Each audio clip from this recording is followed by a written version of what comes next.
Chelsea have underwent one of the biggest transformations in the off-season. Not only do they have a new manager in Mauricio Pochettino, but they have had a mass exodus. So many players and so many big faces and big wage packets have left the club over this summer. Not as much as actually arrived in different bits and pieces. And overall, I had a lot of fear for Chelsea in this season that they were going to be undermanned and underpowered, particularly in midfield. And with the opening fixture against Liverpool, seeing both the lineups, it felt like, wow, both teams are just going to be forgetting midfield altogether, and it's just going to be a punch-for-punch, end-to-end affair, like it always is with Chelsea and Liverpool, it feels like. But Chelsea did turn up in a big way, and I was really impressed with a lot of the performances that I've seen here, and, you know, even coming out of the game, I was going to be titling this video, Chelsea are or something like that, you know, but they are set to complete the signing of Moises Caicedo from Brighton, and I think he is going to fix all the problems that I would have been bringing out in this video. We'll talk about the impact of Caicedo and what we've seen already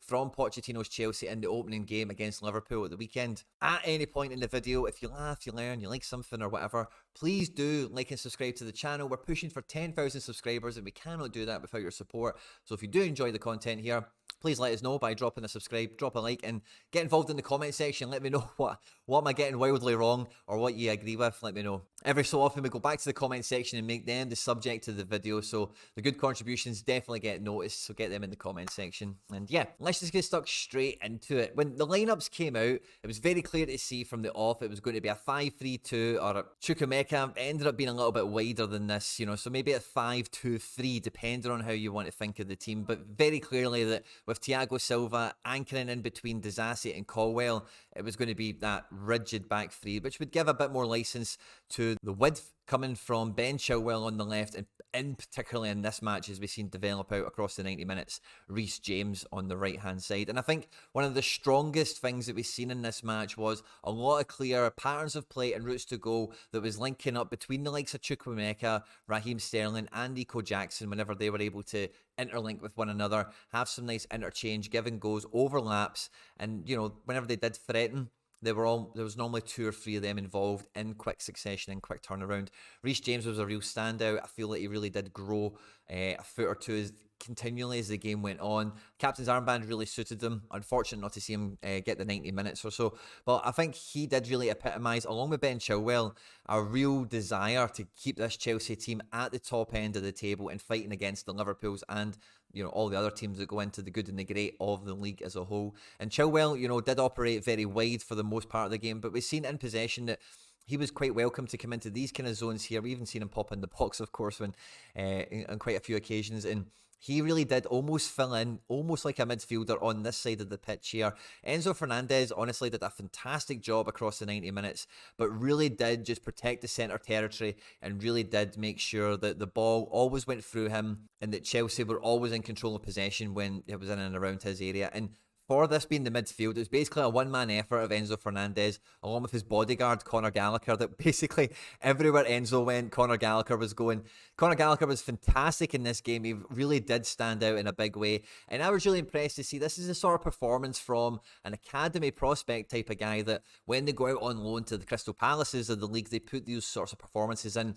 And you always hear the fans saying he should get a shot in the team. Why shouldn't we play this guy rather than buy this random person from abroad?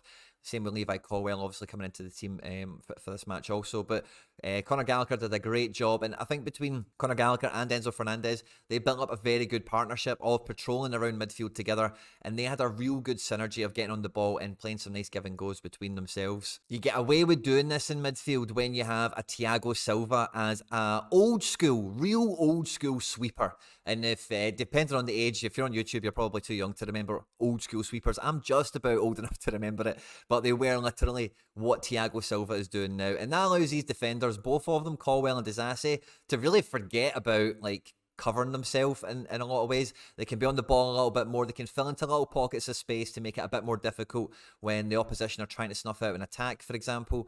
And as long as you've always got that godfather, if you like, at the back, always patrolling and sweeping in, I think it allows an Enzo Fernandez, Conor Gallagher situation to thrive and to operate, because when you've got the key playmaker with somebody always in his orbit, of able to, help him in a crowded dueling situation to get on the ball, or when Enzo does get on the ball, if he's got that good kind of telepathic relationship with him, he can find him very easily, and they can help each other get out of spaces together to maybe go and find somebody else in a more dangerous position. But with somebody like Caicedo coming in, I think this really then does remove the whole Thiago Silva position in here, and it really does change what we've seen from this little two-man operation in the centre of the pitch here, assisted by Chukwuemeka coming into attacking positions, of course, as well, but in particular these two guys. And you then put a Moises Caicedo in front of him. You're really hoping this guy turns out, by the way he's performed at Brighton and by all the numbers, it really does become the next incarnation of an N'Golo Kante, that boss midfielder that really does give all this extra legs.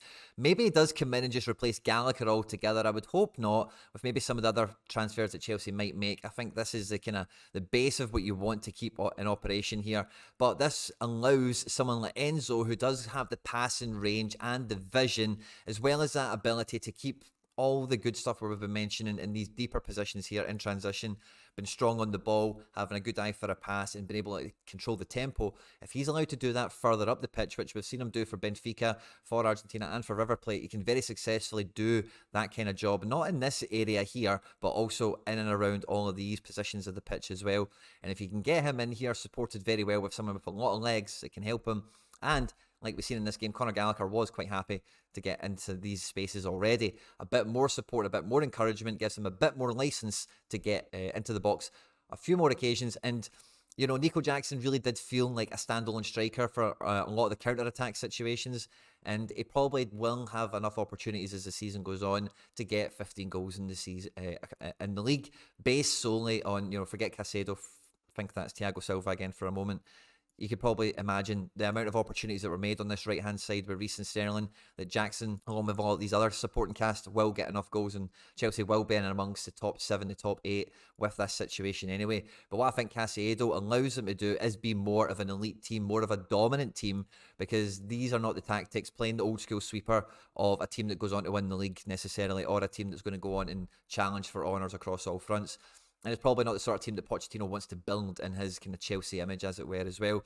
So I think bringing Caicedo in here really does make Chelsea not just what we've seen in this game, which is an efficient team with, the sum of their parts, but now potentially gives them the potential to have a platform to maybe go and attack the top end of the table. Like, I know their ambition is going to be this season, because there's no European football to think about. It is just the domestic cups for some pride, and then it is the league getting back into the top 6, top 4, and that's the real objective for Chelsea and this squad as a whole. On first impression, I think Caicedo, on what we've seen from the rest of the team, is probably coming into a very well built and well drilled unit, that I feel that it probably will be quite a seamless transition, and Chelsea could quite quickly become one of the most formidable sides in the division. But I think this is still a very surface level squad. You take 1 or 2 of these players out, and you only need to look at the quality of the substitutions that did come in throughout the match. And Matson, Malo Gusto, and Ogochukwu, these are not the standard of guys at the moment. A lot of them will develop into becoming a very good standard, I've got no doubt about that. But right now, the here and now for this season,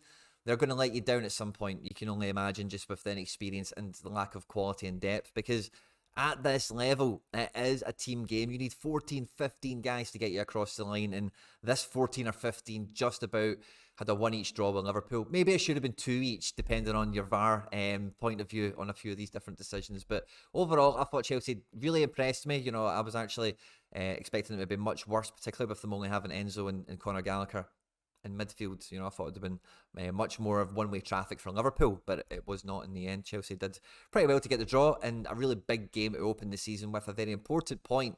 And yeah, they've probably got a bit more confidence for the season ahead. Let me know what you think about Chelsea in the opening game. Were you surprised? Do you think they were good? Do you think they were bad?